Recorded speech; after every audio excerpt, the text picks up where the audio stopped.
Tom, it's good to have you here. The President Judicial Watch, and Tom, it's good to have you here.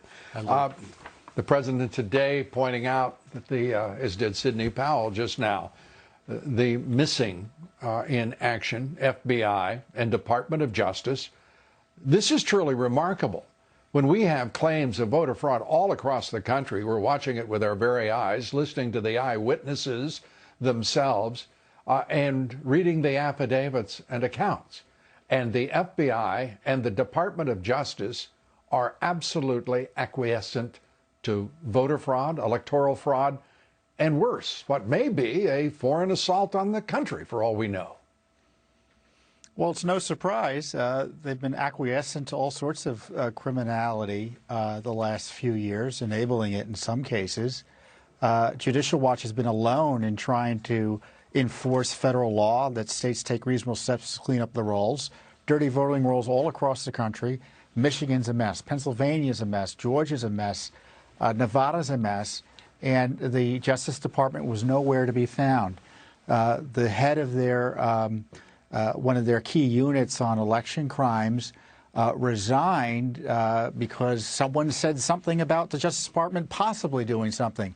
This guy had worked under Obama. That someone was the Attorney General.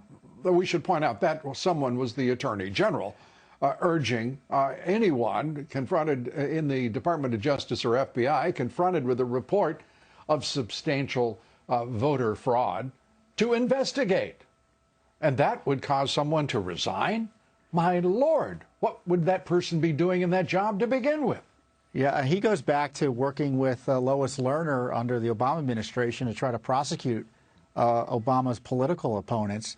And so the folks who are there after he resigned are just as bad, I guarantee you.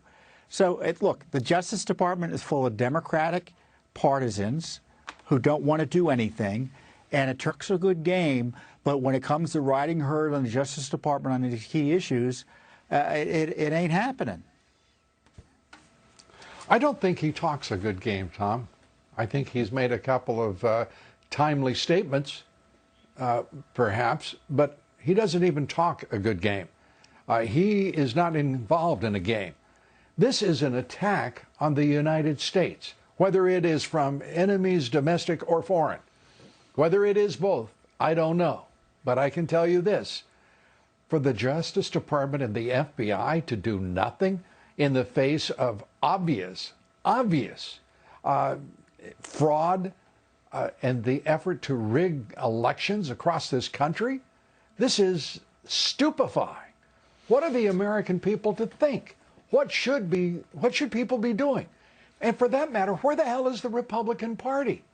Why are they not demanding right now, walking into every state house and saying, this will not stand. We're going to vote again.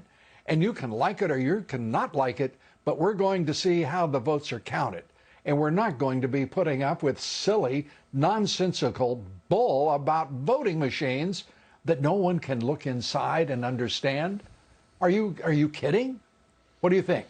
Well, this is a core civil rights issue, and the state legislatures in these affected states have a moral and constitutional duty to make sure the election was run properly and that counts were not, and that ballots were counted appropriately. That's so when is somebody going to get off their duff? When is somebody going to actually do something? Well, there are a few state legislators in Pennsylvania who are moving to do something, but the feckless leadership of the state legislature in Pennsylvania are afraid of their own shadow on this. And it's up to voters to let their state legislators know what they feel about this. Tom Fitton, thanks for being with us.